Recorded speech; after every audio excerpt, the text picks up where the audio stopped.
Hello students, आज हम बात करेंगे कि लेसन प्लान कैसे बनाते हैं, क्यों बनाते हैं।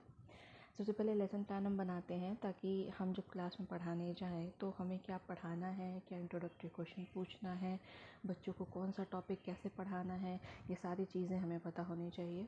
इसके लिए हम लेसन प्लान बनाते हैं जिससे हमारी टीचिंग जो है ज़्यादा इफ़ेक्टिव हो सके। सबसे पहले आप जैसे देख रहे हैं कि यहाँ पे डेट, सब्जेक्ट और सब सब्जेक्ट ये तीनों लिखा हुआ है। जिस डेट को आप पढ़ाने जा रहे हैं आप बोर्ड पे वो डेट लिखेंगे, सब्जेक्ट आप क्या पढ़ाने जा रहे हैं वो लिखेंगे, और अगर सब सब्जेक्ट कुछ पढ़ाने है उसमें सब्जेक्ट में, जैसे मैंने यहाँ पे बायोलॉजी का लिया है तो साइंस हमारा सब्जेक्ट हो गया और सब सब्जेक्ट हमारा क्या हो गया, बायोलॉजी। उसके बाद हम क्लास लिखेंगे कि आप कौन सी क्लास को पढ़ा रहे हैं।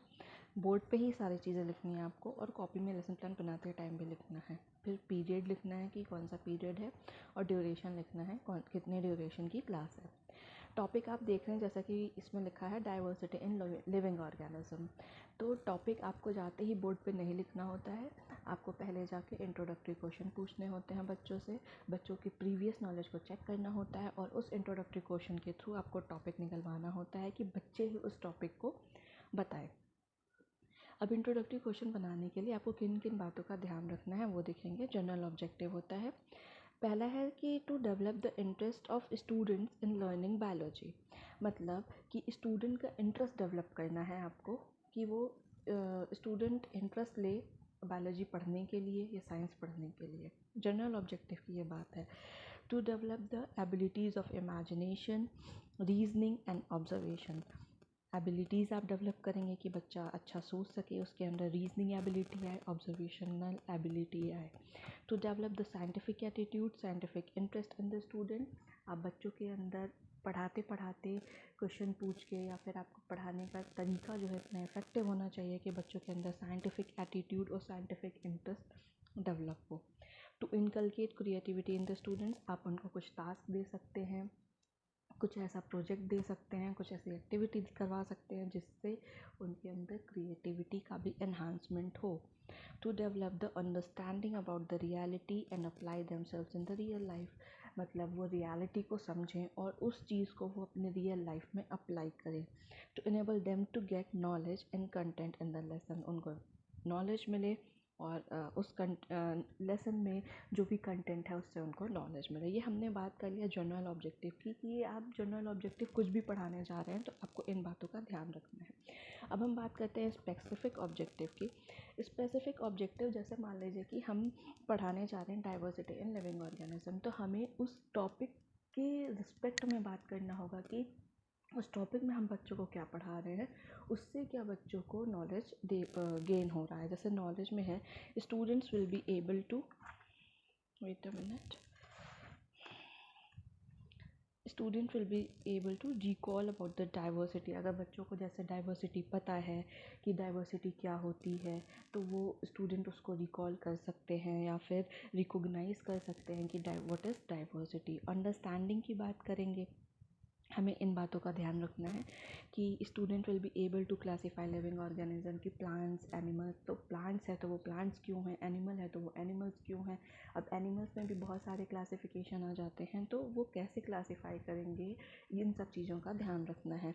डिफ्रेंशिएट करेंगे लिविंग ऑर्गेनिज्म में कि लिविंग ऑर्गेनिज्म हम क्यों बोल रहे हैं, नॉन लिविंग ऑर्गेनिज्म हम क्यों बोल रहे हैं। इन सारी चीज़ों का हमें ध्यान रखना होता है पढ़ाते टाइम। एप्लीकेशन में क्या करेंगे कि जो जो भी चीज़ हमने पढ़ाया बच्चों को, बच्चे उसको कैसे अप्लाई करेंगे कि student will be able to analyse about the diversity in the living organism. जितने भी लिविंग ऑर्गेनिज्म में जो भी डाइवर्स ग्रुप हैं उनको वो एनालाइज कर सकेंगे, और उससे रिलेटेड इस चीज़ से रिलेटेड जो भी एक्सरसाइजेज हैं स्टूडेंट उनको परफॉर्म कर सकेंगे। Student will be able to explain about the taxonomy. Taxonomy को एक स्टूडेंट बता सकेंगे, जैसे कोई भी एनिमल दे दिया या प्लांट दे दिया तो उसकी हायरार्की या उसकी क्लासिफिकेशन, उसका किंगडम कौन सा है, क्लास कौन सा है, ऑर्डर, फैमिली, जीनस, स्पीशीज़, ये सब स्टूडेंट बता सके। इन सब ये हमारा स्पेसिफिक ऑब्जेक्टिव में आ जाता है। स्किल में student will be able to write the taxonomy of living organism, कि स्टूडेंट के पास एबिलिटी हो जाती है कि वो टैक्सोनॉमी भी लिख सकता है, जैसा कि बताया कि हायरार्की या क्लासिफिकेशन लिख सकते हैं, कैरेक्टरिस्टिक फीचर लिख सकते हैं। अगर स्टूडेंट टैक्सोनॉमी या क्लासिफिकेशन लिख सकता है तो उससे रिलेटेड वो कैरेक्टरिस्टिक्स फीचर भी लिख सकता है, क्योंकि उन्हें पता है कि ये क्लास में है, इस क्लास में है तो इस क्लास में क्यों है, इस ऑर्डर में है तो इस ऑर्डर में क्यों है, इनके पास क्या स्पेसिफिक फीचर्स है। Student will be able to explain the need of classification. Student बता सकते हैं कि आखिर क्लासिफिकेशन की नीड यानी आवश्यकता क्यों पड़ी। इंटरेस्ट की बात करते हैं तो स्टूडेंट का इंटरेस्ट एनहांस करने के लिए टैक्सोनॉमी में, ताकि स्टूडेंट इंटरेस्ट लेके उस टॉपिक को पढ़े। Student will take interest in receiving information about classification of the living organism. Interest लेके वो क्लासिफिकेशन को पढ़े और उसकी बेसिस क्या है क्लासिफिकेशन की वो भी समझे। एटीट्यूड में कह रहा है कि student will have the scientific attitude towards studying the classification of living organism. Student scientifically उसको इमेजिन करेगा, उसको थिंक करेगा कि ये चीज़ हुई है तो क्यों हुई है, किस लिए हुई है। ये हमारा जनरल ऑब्जेक्टिव और स्पेसिफिक ऑब्जेक्टिव की बात कर ली हमने। टीचिंग एड में है कि एक चार्ट आप बना सकते हैं जिसमें आप 5 किंगडम क्लासिफिकेशन आप बता सकते हैं, या फिर बहुत सारे ऑर्गेनिज़म आप बना सकते हैं, बना के चार्ट पे आप लगा सकते हैं और दिखा सकते हैं बच्चों को कि ये अलग अलग तरीके के ऑर्गेनिज़म्स हैं। इसमें से हम कैसे क्लासिफाई करेंगे कि प्लांट है, एनिमल है, एल्गी है, फंजाई है, ये सब है, तो इसमें से हम कैसे क्लासिफाई कर सकते हैं। जैसे मान लीजिए कि एक आप बहुत सारे पेन भी यूज़ कर सकते हैं एज बताने के लिए। आप पेन या फिर बॉल्स वगैरह यूज़ कर सकते हैं। पेन आप अलग अलग कंपनी का ले सकते हैं कि आखिर मान लीजिए जैसे कि ये 3 पेन्स हैं, 4 पेन मैंने मान लीजिए ये लिए है मैंने और ये लिया है, ठीक है। तो ये हम कह सकते हैं कि ये 4 पेन, क्योंकि ये एक जैसा है तो इसको मैंने अलग कर दिया, ये तीनों अलग अलग हैं तो ये अलग कर दिया। किसके बेसिस पे किया? पहले तो कलर के बेसिस पे किया। दूसरा किसके बेसिस पे कर सकते हैं? शेप के बेसिस पे कर सकते हैं। इसका शेप अलग है, इसका शेप अलग है, इसका अलग है, इसका अलग है। साइज़ के बेसिस भी कर सकते हैं, देखेंगे कि कौन ज़्यादा लंबा है। जो ज़्यादा लंबा है, जो एक जैसा साइज़ में होगा, उसको हम हटा सकते हैं। टीचिंग मेथड में देखेंगे कि कौन कौन सा टीचिंग मेथड हम यूज़ करेंगे पढ़ाने के लिए। लेक्चर मेथड यूज़ करेंगे, डिमॉन्स्ट्रेशन मेथड यूज़ करेंगे। डिमॉन्स्ट्रेशन मेथड हमारा यही हो गया कि हम ये बच्चों को दिखा के क्वेश्चन अराइज कर सकते हैं, तो ये डिमॉन्स्ट्रेशन मेथड। लेक्चर मेथड कि हम किसी भी चीज़ को एक्सप्लेन करने के लिए यूज़ करते हैं। लेक्चर कम डिमॉन्स्ट्रेशन मेथड, जैसा मैंने आपको बताया था कि जिसमें लेक्चर और डिमॉन्स्ट्रेशन मेथड दोनों आ जाता है। क्वेश्चनिंग मेथड कि हम बच्चों से क्वेश्चन पूछते हैं। प्रीवियस नॉलेज की बात करते हैं तो हम इंट्रोडक्टरी क्वेश्चन के थ्रू जान सकते हैं कि बच्चों का प्रीवियस नॉलेज कितना है। बच्चे लिविंग ऑर्गेनिज्म के बारे में थोड़ा बहुत जानते हैं, कितना जानते हैं। फिर हम अब नॉलेज की बात हम कैसे करेंगे? बिना इंट्रोडक्टरी क्वेश्चन के तो हम करेंगे नहीं, तो हम इंट्रोडक्टरी क्वेश्चन पूछ सकते हैं कि बच्चे कितना उस चीज़ के बारे में पहले से जानते हैं। तो इंट्रोडक्टरी क्वेश्चन हमारा ये हो जाएगा। इंट्रोडक्टरी क्वेश्चन के बाद हम तब इंट्रोडक्टरी क्वेश्चन पूछने के बाद हम स्टेटमेंट ऑफ टॉपिक आते हैं। तब हम बोर्ड पे टॉपिक लिखते हैं कि आज हम पढ़ेंगे डाइवर्सिटी इन लिविंग ऑर्गेनिज्म। उसके बाद ये हम प्रेजेंटेशन तैयार करते हैं। जैसे आप देख रहे हैं, टीचिंग पॉइंट है, स्टूडेंट टीचर एक्टिविटी है, student activity, teaching method and black board work. Teaching point में सबसे पहले हम ये लिखते हैं कि हमें कौन कौन सा टॉपिक पढ़ाना है। जैसे मैंने यहाँ पे इंट्रोडक्शन लिया हुआ है, तो हमें इंट्रोडक्शन के बाद क्या क्या पढ़ाना है वो टीचिंग पॉइंट्स हम लिखते हैं। स्टूडेंट टीचर एक्टिविटी में क्या होता है, हम अपनी एक्टिविटी लिखते हैं कि हम क्या क्वेश्चन पूछेंगे, या हम क्या एक्सप्लेन करेंगे, हम कौन सा एग्जाम्पल देंगे। इन सब चीज़ों के बारे में हम स्टूडेंट टीचर एक्टिविटी में लिखते हैं। स्टूडेंट्स एक्टिविटी में क्या लिखते हैं कि बच्चे क्या एक्टिविटी कर रहे हैं वो लिखते हैं।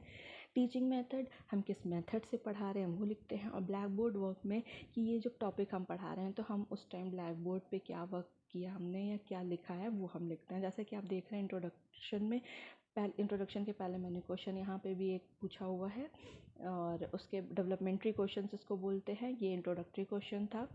और इसके बाद हम इंट्रोडक्शन देंगे कि ये बायोडाइवर्सिटी क्या है, उसका एग्जाम्पल तो बच्चे सुन रहे हैं। किस मेथड से पढ़ाया जा रहा है? लेक्चर कम डिमॉन्स्ट्रेशन मेथड से पढ़ाया जा रहा है। अब देखिए जैसे यहाँ पे मैंने एग्जाम्पल वगैरह सब कुछ लिख दिया है। ये मैंने चार्ट बनाया था, चार्ट हालांकि अवेलेबल नहीं था तो मैंने ये ऐसे बना दिया है दिखाने के लिए कि बच्चों को दिखा सकते हैं कि ये एनिमल्स हैं, जैसे प्लांट्स है, ग्रास है, अमीबा है, स्नेक है, फ़िश है, स्कैरिस है। तो ये सब चीज़ हम दिखा सकते हैं बच्चों को कि ये अलग अलग टाइप के एनिमल्स हैं और इनमें से हम इनको कैसे क्लासीफाई करेंगे। उसके बाद इंट्रोडक्शन के बाद मैंने पढ़ाया टैक्सोनॉमी।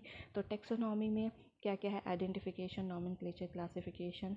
ये इसमें मेथड मैंने लिख दिया, बोर्ड पे क्या लिखा था वो लिख दिया। फिर उसके बाद बेसिस ऑफ क्लासिफिकेशन की बात की। बेसिस ऑफ क्लासिफिकेशन के बाद जैसे कि देख रहे हैं हायरार्की ऑफ क्लासिफिकेशन, ये सारी चीज़ें डिस्कस की। ये आप दूसरे चार्ट पे भी बना सकते हैं, मोनेरा, प्रोटिस्टा, फंजाई, प्लांटी और एनिमेलिया। ठीक है, ये आपको ब्लैक बोर्ड वर्क चिपका पेस्ट करते जाना है कि आप क्या बोर्ड पे काम कर रहे हैं। उसके बाद एट द लास्ट आपको ब्लैक बोर्ड समरी लिखनी है कि आपका ब्लैक बोर्ड लास्ट में कैसा दिख रहा है, बिल्कुल वैसा का वैसा होना चाहिए। आपने पढ़ा लिया, उसके बाद रिकैप्चुलेटरी क्वेश्चंस आएंगे कि आपने पढ़ा लिया, फिर बच्चे को कितना समझ में आया, कितना समझ में नहीं आया, आपको ये रिकैप्चुलेटरी क्वेश्चन से पता चलेगा। रिकैप्चुलेटरी क्वेश्चन पूछने के बाद आप होम असाइनमेंट देंगे बच्चों को कि वो बच्चे घर जाके होमवर्क करें कि आपने जो पढ़ाया है उसके लिए।